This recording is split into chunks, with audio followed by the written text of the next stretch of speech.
ಬದುಕಲ್ಲಿ ಬಹಳ ಕಷ್ಟಕರವಾದ ಕೆಲಸ ಯಾವುದು ಅಂದರೆ ನಮ್ಮ ಮನಸ್ಸನ್ನು ನಮ್ಮ ಹಿಡಿತಕ್ಕೆ ತೆಗೆದುಕೊಳ್ಳುವುದು. ಅಂದರೆ ಇಲ್ಲಿ ನಾವು ಬೇರೆ ಮನಸ್ಸು ಬೇರೆ ಅಂತ ಆಯಿತು ಅಲ್ವಾ? ನಮ್ಮ ಮನೆ ಅಂದರೆ ನಾವು ಬೇರೆ, ಮನೆ ಬೇರೆ. ಮನೆ ಸಪರೇಟು, ನಾವು ಸಪರೇಟು. ನಾವು ಹೇಳ್ತಿದ್ದೀವಿ ಇದು ನನ್ನ ಮನೆ, ಹಾಗೆ ನಾವು ಹೇಳ್ತಿದ್ದೀವಿ ಇದು ನನ್ನ ಮನಸ್ಸು. ಅಯ್ಯೋ, ನನ್ನ ಮನಸ್ಸು ನನ್ನ ಕಂಟ್ರೋಲಲ್ಲಿ ಇಲ್ಲ. ಓಕೆ, ಅಂದರೆ ಮನಸ್ಸು ಬೇರೆ, ನಾನು ಬೇರೆ. ಈ ನಾನು ಅನ್ನುವ ಅವನಿಗೆ ಮನಸ್ಸು ಭಾರವಾಗುತ್ತಾ ಇದೆ. ಯಾಕೋ ತನ್ನ ಹಿಡಿತಕ್ಕೆ ತಗೊಳ್ಳೋದಷ್ಟು ಸುಲಭ ಅಲ್ಲ. ಬಟ್ ನಿರಂತರವಾಗಿ ವೈರಾಗ್ಯ ಮತ್ತು ಅಭ್ಯಾಸಗಳ ಮೂಲಕ ನಾವು ಅದನ್ನು ಹಿಡಿತಕ್ಕೆ ತಗೊಳ್ಬೇಕು.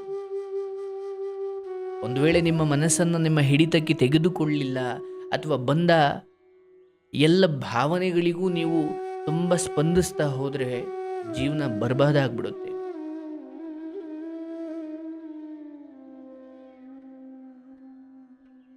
ಹಾಗಾಗಿ ಭಗವದ್ಗೀತೆಯಲ್ಲಿ ಕೃಷ್ಣ ಹೇಳ್ತಾನೆ, ಸ್ಥಿತಪ್ರಜ್ಞ ಹೇಗಿರ್ತಾನೆ ಅಂದರೆ ಮನಸ್ಸನ್ನು ಹಿಡಿತಕ್ಕೆ ತೆಗೆದುಕೊಂಡವನು ಅಥವಾ ತನ್ನ ನಿಯಂತ್ರಣಕ್ಕೆ ತೆಗೆದುಕೊಂಡವನೇ ಸ್ಥಿತಪ್ರಜ್ಞ.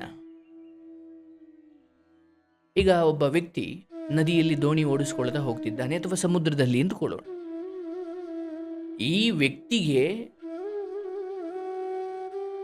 ಪೂರ್ವದಿಂದ ಪಶ್ಚಿಮಕ್ಕೆ ಹೋಗಬೇಕು ಅಂತ ಹೊರಟಿದ್ದಾನೆ. ಅಂದ್ರೆ ಆ ದೋಣಿಯಲ್ಲಿ ಹುಟ್ಟನ್ನು ಹಾಕ್ತಾ ಹಾಕ್ತಾ ಹಾಕ್ತಾ ಪೂರ್ವದಿಂದ ಪಶ್ಚಿಮಕ್ಕೆ. ಆದರೆ ಒಂದು ವೇಳೆ ಅವನು ಹುಟ್ಟಾಕು ನಾವು ಕೈ ಬಿಟ್ಬಿಟ್ಟು ಅಂದರೆ ಒಂದು ದಿವಸ ಅದು ದಬ್ಬ ಹಾಕೊಂಡು ಜೀವನನೇ ಬರ್ಬಾದ್ ಮಾಡಾಕ್ಬಿಡುತ್ತೆ, ಜೀವನವೇ ಮಗುಚಿ ಬಿದ್ದು ಬಿಡುತ್ತೆ. ಹಾಗಾಗಿ ಕೃಷ್ಣ ಹೇಳ್ತಾನೆ, ಅಪ್ಪ, ನಿನ್ನ ಮನಸ್ಸನ್ನು ನೀನು ಹಿಡಿತಕ್ಕೆ ತೆಗೆದುಕೊಳ್ಳಬೇಕು ಅಂದರೆ ನೀನು ಬುದ್ಧಿವಂತನಾಗಿ ಅನೇಕ ವಿಚಾರಗಳನ್ನು ಸಂಗ್ರಹಿಸಿರಬೇಕು. ಒಳಿತು ಕೆಡು ದುಃಖವೂ ಇರಬಹುದು, ಆದರೆ ಮೇಲ್ನೋಟಕ್ಕೆ ನಿಮಗದು ಸುಖದ ಥರ ಕಾಣುತ್ತೆ. ಆದರೆ ಆ ಸುಖದ ಥರ ಕಾಣ್ತಾ ಇದೆಯಲ್ಲ ಒಂದು ಹೆಣ್ಣು, ಅವಳ ಹಿಂದೆ ಇರುವ ಒಂದು ಭಯಂಕರವಾದ ದುಃಖ ನಿಮಗೆ ಯಾವಾಗ ಅರಿವಿಗೆ ಬರುತ್ತೆ ಅಂದರೆ ನೀವು ತುಂಬ ಪ್ರಜ್ಞಾವಂತವಾಗಿ ತುಂಬ ಮೋಹ ಕಾಮ ಮಮಕಾರಗಳನ್ನು ತೊರೆದು ಯೋಚನೆ ಮಾಡಿದಾಗ ಒಂದು ವಸ್ತುವಿನ ಹಿಂದೆ ಇರುವ ಭಯಾನಕತೆ ನಿಮಗೆ ಅರಿವಿಗೆ ಬರುತ್ತೆ. ಹೌದೌದು, ಅವಳು ಮೆಸೇಜ್ ಮಾಡ್ತಿರ್ಬೋದು ಅಥವಾ ಅವನು ಮೆಸೇಜ್ ಮಾಡ್ತಿರ್ಬೋದು, ಅವರು ನನ್ನನ್ನು ತಪ್ಪು ದಾರಿಗೆ ಎಳೆದು ನನ್ನನ್ನು ಏನೋ ಕೆಟ್ಟದಾಗಿ ಬಳಸ್ಕೊಂಡು ನನ್ನ ಜೀವನವನ್ನು ಬರ್ಬಾದ್ ಮಾಡಲಿಕ್ಕೆ ಅವರು ಕರೀತಾ ಇರೋದು. ಪರಸ್ತ್ರೀ ಸಹವಾಸ ಮಾಡಿ ಉದ್ಧಾರ ಆದವನು ಯಾರೂ ಇಲ್ಲ. ಯಾಕೆ ಬೇಕಪ್ಪ ನನಗಿದು ಅಂದರೆ ನೀವು ಈ ವಿಷಯಗಳು ಅಥವಾ ಈ ಹೆಣ್ಣು ಹಣ್ಣು ಮಣ್ಣು ಇದ್ರ ನಡುವೆನೇ ಬದುಕಬೇಕು, ಎಲ್ಲದರಿಂದ ತಪ್ಪಿಸ್ಕೊಂಡು ಕಾಡಿಗೆ ಹೋಗಿ ಅಂತ ಹೇಳ್ತಾ ಇಲ್ಲ. ಆದರೆ ಪ್ರತಿಯೊಂದು ನಿಮ್ಮ ಮುಂದೆ ಬಂದಾಗ, ಒಂದು ಹೆಣ್ಣಿನ ವಿಚಾರ, ಹಣದ ವಿಚಾರ ಅಥವಾ ಬೇರೆ ಬೇರೆ ವಿಚಾರಗಳು ಬಂದಾಗ ನಮಗೊಂದು ದೂರದೃಷ್ಟಿ ಇರಬೇಕು. ಓಕೆ, ಈಗೇನೋ ಸಡನ್ನಾಗಿ ಸಿಕ್ಬಿಟ್ಲು ಅಥವಾ ಸಿಕ್ಬಿಡ್ತು ಅಥವಾ ಸಿಕ್ಬಿಟ್ಟ, ಈಗ ಮಜಾ ಮಾಡಿಬಿಡೋಣ, ಖುಷಿ ಪಟ್ಟುಬಿಡೋಣ ಅಂದರೆ ನೀವು ಆ ಕ್ಷಣದ ಹಿತ ಸುಖವನ್ನು ಬಯಸಲಿಕ್ಕೆ ನೀವು ಯಾವುದೋ ಮೂಕ ಪ್ರಾಣಿ ಅಲ್ಲ, ಅಥವಾ ನೀವು ಯಾವುದೋ ಬುದ್ಧಿ ಇಲ್ಲದ, ವಿವೇಕ ಇಲ್ಲದ ಇನ್ಯಾವುದೋ ಜನ್ಮ ಅಲ್ಲ, ಇದು ಮನುಷ್ಯ ಜನ್ಮ. ನಾನು ಏನೇ ನಿರ್ಧಾರ ತಗೊಳ್ಬೇಕು ಅಂದರೂ ಕೂಡ ಸ್ವಲ್ಪ ಮುಂದಾಲೋಚನೆ ಮಾಡಿರಬೇಕು, ಅಥವಾ ಇದರ ನಂತರ ಏನು ನನ್ನ ಬದುಕು ಅಂತ ನಮಗೆ ಗೊತ್ತಿರಬೇಕು. ಅದು ಪ್ರೀತಿ ವಿಚಾರಗಳು, ಸಂಬಂಧಗಳ ವಿಚಾರಗಳು, ಹಣದ ವಿಚಾರಗಳು ಅಥವಾ ಬೇರೆ ಬೇರೆ ಬೇರೆ ಬೇರೆ ಸಂಗತಿಗಳಾದರೂ ಅಷ್ಟೇ. ನನ್ನ ಮನಸ್ಸನ್ನು ಹೇಗೆ ಬೇಕು ಹಾಗೆ ಹರಿಯೋದಕ್ಕೆ ಬಿಟ್ಟೆ ಅಥವಾ ಸುಖದ ಹಿಂದೆ ನಾನು ಹೊರಟೋದೆ, ಒಂದು ಹಂತ ಆದಮೇಲೆ ಅವೆಲ್ಲವೂ ನಿಮ್ಮನ್ನು ಬಂಧಿಸುತ್ತೆ. ನನಗಿದು ಬೇಕಾ ಬೇಡವಾ, ನನಗಿದು ಒಳ್ಳೆಯದಾ ಇದು ಕೆಟ್ಟದ್ದ, ವೈರಾಗ್ಯ ಬೇಕು. ಯಾವ ಮಟ್ಟಿಗೆ ಅಂದರೆ ಊರವರೆಲ್ಲ ಅದರಿಂದ ಹೋಗ್ತಾ ಇರ್ತಾರೆ, ನೀನು ಇದು ನನಗೆ ಬೇಡ ಅನ್ನುವಷ್ಟು ಧೈರ್ಯವನ್ನು ತೋರಿಸಬೇಕು. ಅಯ್ಯೋ, ಎಲ್ಲ ಹೋಯ್ತಾರಲ್ಲ ಬಿಡು, ನಾನು ಹೋಯ್ತೀನಿ. ಅಯ್ಯೋ, ಈ ಕಾಲದಲ್ಲಿ ಏನು ಸಾರಿ ಯಾರು ಮಾಡ್ದಿದ್ದು ನಾನು ಮಾಡಿದ್ದೀನ, ಆಯ್ತಪ್ಪ ಎಲ್ಲ ಮಾಡಿದ್ರು ಆಯಿತು, ನೀನು ಮಾಡಿದ್ದೀಯ ಅನುಭವಿಸು. ತುಂಬ ಸಾರಿ ಎಲ್ಲರೂ ಜೈಕಾರ ಹಾಕಿದ್ರು ಅಂತ ನಾನು ಜೈಕಾರ ಹಾಕೋದಿದೆಯಲ್ಲ, ಇದು ಭಯಂಕರ, ಇದು ತಪ್ಪು. ಊರವ್ರಿಗೆಲ್ಲರಿಗೂ ಏನೋ ಕಾರಣ ಇರ್ಬೋದು ಜೈಕಾರ ಹಾಕಲಿಕ್ಕೆ, ಬಟ್ ನನಗೆ ಗೊತ್ತದು ತಪ್ಪು ಅಂತ. ನಾನು ಯಾಕೆ ಹಾಕಬೇಕು ಅಂದರೆ ನಾನು ಒಂದು ಸ್ಟ್ಯಾಂಡ್ ತೆಗೆದುಕೊಳ್ಳುವುದನ್ನು ಕಲಿಬೇಕು. ಓಕೆ, ಇದು ಸರಿ, ಇದು ತಪ್ಪು. ತಪ್ಪನ್ನು 1000 ಜನ ಒಪ್ಕೊಳ್ಳಿ, ನಾನು ಒಪ್ಕೊಳ್ಬಾರ್ದು. ಸರಿಯನ್ನು 1000 ಜನ ತಿರಸ್ಕರಿಸಲಿ, ನಾನು ತಿರಸ್ಕರಿಸಬಾರ್ದು. ಅಂದರೆ ಈ ಧೈರ್ಯವನ್ನಂತೂ ನಾನು ತೋರಿಸಿದರೆ ನನ್ನ ಜೀವನದಲ್ಲಿ ನನ್ನ ಮನಸ್ಸು ನನ್ನ ನಿಯಂತ್ರಣದಲ್ಲೇ ಇರುತ್ತೆ. ಹಾಗಾಗಿ ಯಾವುದಕ್ಕೆ ಎಸ್ ಅನ್ನಬೇಕು, ಯಾವುದಕ್ಕೆ ನೋ ಅನ್ನಬೇಕು ನಮಗೆ ಜೀವನದಲ್ಲಿ ಗೊತ್ತಿರಬೇಕು. ನಿಮ್ಮ ಮನಸ್ಸು ನಿಮ್ಮ ನಿಯಂತ್ರಣವನ್ನು ತಪ್ಪಿ, ಅಂದರೆ ನೋಡಿ, ಏನೇನೋ ಆಲೋಚನೆಗಳು ಎಲ್ರಿಗೂ ಬರ್ತವೆ. ಒಬ್ಬ ಮಹಾನ್ ಜ್ಞಾನಿಗೂ ಮನಸ್ಸು ಕಲಕುತ್ತೆ, ಒಬ್ಬ ಅಜ್ಞಾನಿಗೂ ಮನಸ್ಸು ಕಲಕುತ್ತೆ. ಆದರೆ ಜ್ಞಾನಿ ಹೇಗೆ ಅದ್ಭುತ ಆದ ಅಂದರೆ, ಅವನ ಮನಸ್ಸಿಗೆ ಬಂದ ಅಥವಾ ಅವನ ಇಂದ್ರಿಯಗಳು ಏನೇನೇನನ್ನು ಬಯಸುವುದೋ ಅದೆಲ್ಲವನ್ನು ಪೂರೈಸುವುದನ್ನು ನಿಲ್ಲಿಸಿಬಿಟ್ಟ. ನೀವು ನಿಮ್ಮ ಇಂದ್ರಿಯಗಳಿಗೆ, ನಿಮ್ಮ ಮನಸ್ಸಿಗೆ ಅವು ಕೇಳಿದ್ನೆಲ್ಲ ನೀವು ಕೊಡ್ತಾ ಹೋದರೆ ಅದು ಮುಗಿಯದ ಕತೆ. ಇಂದ್ರಿಯಗಳು ಕೇಳಿದ್ನೆಲ್ಲ ಪೂರೈಸಿ ಗೆದ್ದವನು ಈ ಜಗತ್ತಲ್ಲಿ ಯಾರೂ ಇಲ್ಲ. ಸೊ ಪ್ಲೀಸ್, ನಿಮ್ಮ ಮನಸ್ಸು ಖಾಲಿ ಇರಲಿ, ಯಾವಾಗಲೂ ಸ್ವಲ್ಪ ಖಾಲಿ ಇರಲಿ. ಎಷ್ಟು ಬೇಕೋ ಅಷ್ಟೇ ಕೊಡಬೇಕು ಅದಕ್ಕೆ.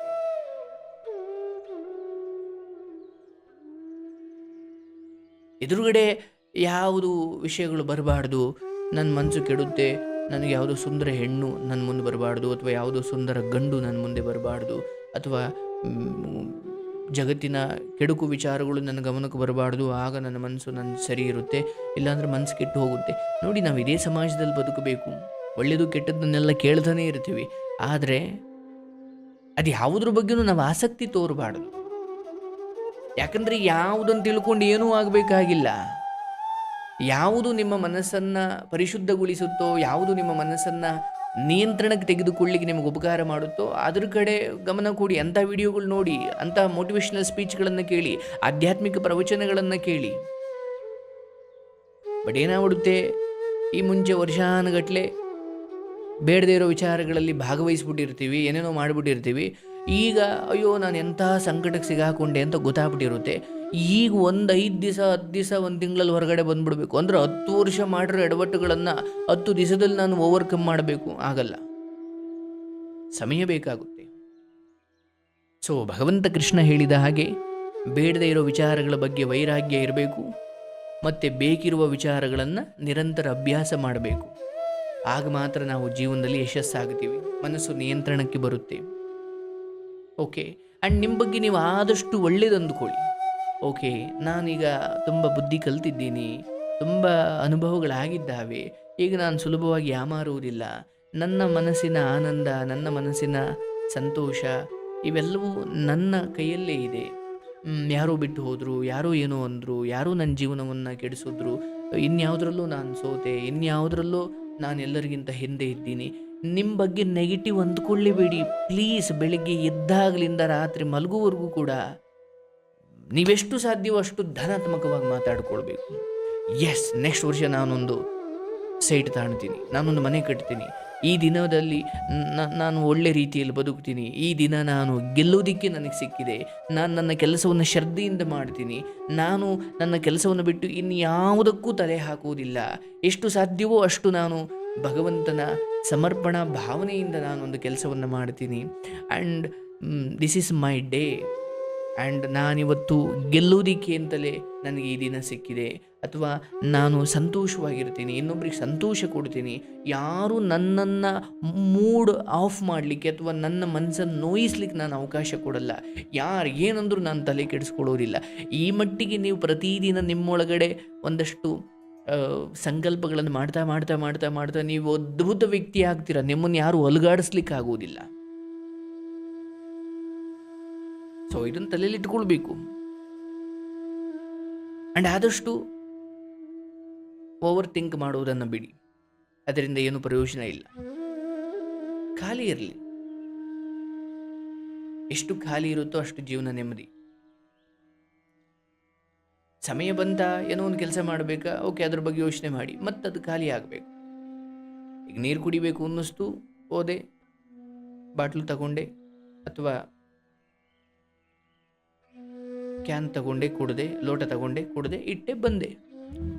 ಅಯ್ಯೋ ತಡಿಯಪ್ಪ, ನೀರು ಕುಡಿಬೇಕು, ಬಾಯಾರಬಹುದು ಅಂದ್ಕೊಂಡು ಒಂದಿನ ಮುಂಚೆನೇ ಲೋಟ ಹಿಡ್ಕೊಂಡು ನಿಂತ್ಕೊಳ್ತೀವ? ಇಲ್ಲ, ಯಾವಾಗ ಬಾಯಾರುತ್ತೋ ಆಗ ಹೋಗ್ತೀವಿ, ಕುಡಿತೀವಿ, ಬರ್ತೀವಿ.